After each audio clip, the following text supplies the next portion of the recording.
శ్రీ రమణాశ్రమ స్మృతులు యద్భావం తద్భవతి. ఒకప్పుడు ఇక్కడ జరిగే కొన్ని సంఘటనలు చూచి భగవాన్ వద్ద స్వతంత్రంగా మాట్లాడే భక్తులొకరు శ్రీవారిని ఉద్దేశించి, భగవాన్, తమ వద్దకు వచ్చి కూడా వీరు ఇలా ప్రవర్తిస్తారెందువల్ల అని అడిగారు. భగవాన్ నవ్వుతూ, ఏమున్నదయ్యా, లోపల ఉన్నదే బయటికి వస్తుంది, ఏది లోపల లేనిది బయటకు రాదు. మంచి ఉంటే మంచి పొంగుతుంది, చెడ్డ ఉంటే చెడ్డ అంతే, ఏది ఇక్కడ దాగదు అని సెలవిచ్చారు. అంటే జ్ఞానుల సన్నిధి స్వచ్ఛమైన అద్దం వంటిది కనుక వారి ఎదుటకు ఏది వస్తే అది ప్రతిఫలిస్తుందన్నమాట. అంతేనా అన్నారా భక్తులు. అదేనండి, ఎదుటివారు ఏ సంకల్పంతో ఉంటే అదే ఇక్కడ ప్రతిఫలిస్తుంది.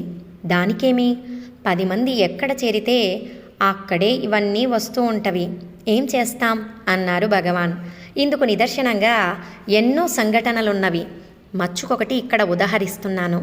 కొండ క్రింద ఆశ్రమం కట్టడాలు ఏర్పడ్డ కొత్తలో అన్నామలై స్వామి ఆ కట్టడపు పనులు చూచేవారట. ఒకనాడు హాల్లో అంతా ధ్యానమగ్నులై ఉన్న సమయంలో వారు భగవాన్ సన్నిధికి వచ్చి నమస్కరించగానే, భగవాన్, ఆ గోడ అయిందా, ఈ పని ప్రారంభించారా అని అడిగారట. ఒక భక్తుడది చూచి, భగవానే, అన్నామలై స్వామి ఎప్పుడు వచ్చినా భగవాన్ వారితో కట్టడపు మాటలే మాట్లాడతారు ఎందువల్ల అన్నారట. అదా నీ సందేహం?